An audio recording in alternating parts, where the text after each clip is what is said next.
Just first I want to reflect on the game against Hamilton in the Scottish Cup. I know you'd be disappointed, but there's a lot of positive things we could have taken out in terms of getting to the fourth round for the first time as a club. But just tell us what your thoughts were regarding the game. Yeah, I knew it was going to be a difficult game as soon as the numbers came out the hat and the draw. I think a lot of people thought it could be a good draw and you could get a surprise. I must admit I knew it was going to be a really uphill task, and having seen them playing on Boxing Day, we went to see them, Colin and I, and then against St Johnstone at Hamilton, and then we seen them away at Motherwell. They lost narrowly to St Johnstone 1-0 and they beat Motherwell at Fir Park, and I think Motherwell are a very good team, so to see them win that game, I knew it was going to be really difficult.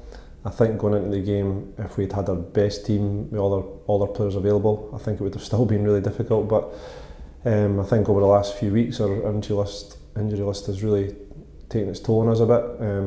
I think we had a good team out on the pitch last week, but still 2 or 3 of them were playing sort of half fit, half injured, and that kind of took its toll a wee bit as well. There was some positives to come out of the game, not many to be fair, but I think the golf in the team showed, and the 3 leagues apart showed as well. I mean, does that play in your mind a bit when you touched on that there are some players that you kind of they're playing but you got to be wary of, and then you're still thinking there's the second half of the season to go, there's the main focus on the league. That's it. Yeah, it's massive. I mean, probably what you don't see. I mean, I've been a football supporter all my life, so you go along and you support your team and you see what you see at 3 o'clock till 5 o'clock. But our preparation for the game was exceptionally difficult. I mean, Craig Thompson got injured in training on Tuesday, so he only trained for maybe half an hour on Tuesday. Never trained at all on Thursday. So rolled him out on Saturday, and he wasn't really fit to play. Our options were, either that or a young boy. And Craig got through the game, to be fair to him. Callum Crane's only just been back a few training sessions and had to play 90 minutes, so I think that was a big ask of those two particularly.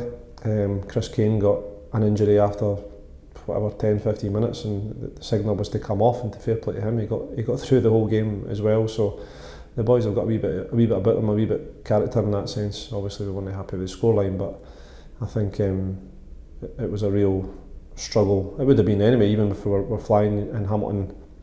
Sometimes it works against you having a break, but they had 3 weeks where they could recover and rest up and be ready for it, and we were, I think just the last few weeks, even when we were winning games, it's just taken its toll for me in terms of the players, just trying to drag them out on a Saturday. So hopefully we get 2 or 3 back in the coming weeks, and obviously get them back fresh for the run-in for the rest of the season. Yeah, and talking about the run-in for the end of the season, the boys are back in the dressing room after that game, and you've then got to start getting them completely focused now on the week ahead, but also the weeks and months ahead, and I don't think that would be too difficult for you, I suppose, but it's just making sure that these players just understand the level they're playing at, and they're having a fantastic season so far. That's right. I think they're quite ambitious bunch of boys, and we've done well historically against teams from the Championship and League One. The Premier League teams obviously have been beaten by Motherwell, Hamilton and St Mirren, but the 2 leagues below that and the 2 leagues above us we've done well against. So their ambitions are quite high, and it's just trying to keep their feet on the ground. We know that we've done well this season, we know that we've got a good points tally so far, and I firmly believe, and I'm pretty sure this will become evident, that majority of teams in the league will become harder to beat. They will be better for the second half of the season.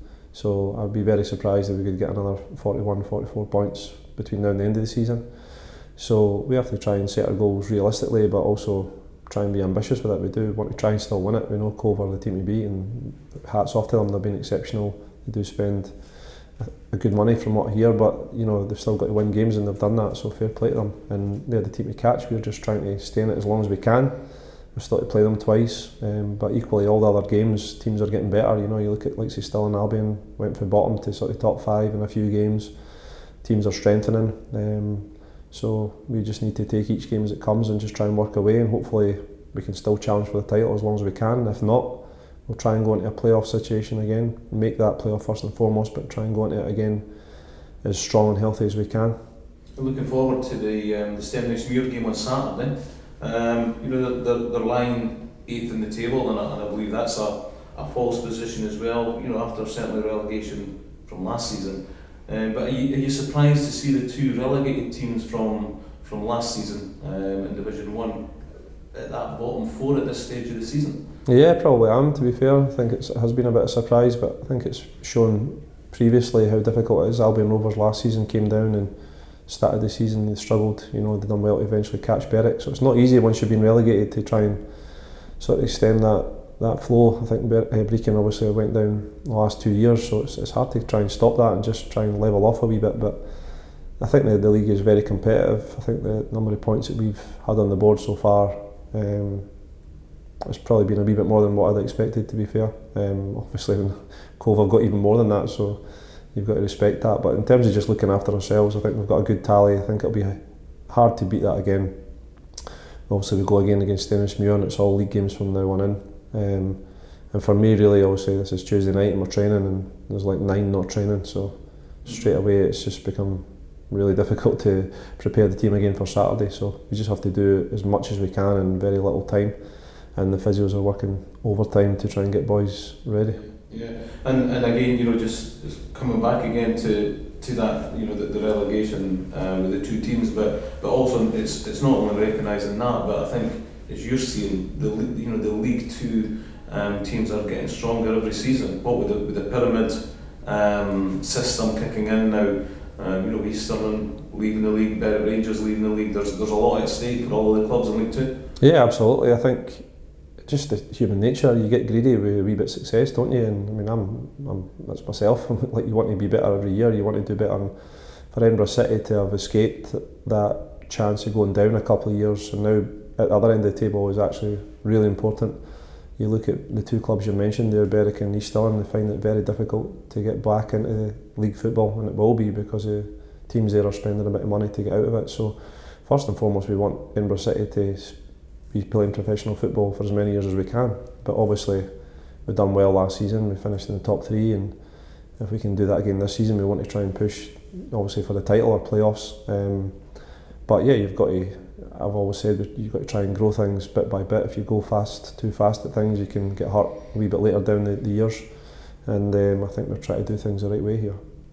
So again, with Saturday, you've talked about the physios working overtime, but in terms of fresh faces, is it going to be fresh faces coming off the injury list, or towards the end of January? The transfer window is open. Do you see yourself maybe doing any business in that period of time as well? I'd love to. I've been kind of non-stop, to be honest, the last 3 weeks or more than 3 weeks trying to get boys in, whether it be on loan or find out who's going to be available. And the difficulty is getting the right player that's going to fit the changing room. We have a good bunch of boys here, so we've got to fit in. We don't want any bad characters to upset everything that we've taken a long time to build. And also players that are going to strengthen the pool that we've got. There's no point in bringing somebody in just to sit on the bench. We can do that with the young under-20s that we've got who've had a good season.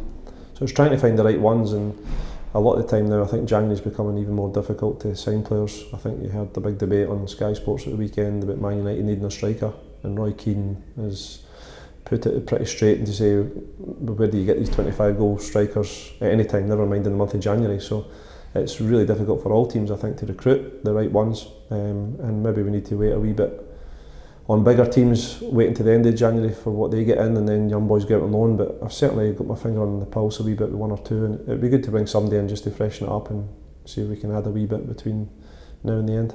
And hopefully have that injury list shortened a bit as well. Yeah, I would take that, to be honest. If we just got that down to even 2 as opposed to 9 and managed to fill our bench again and get people competing for places.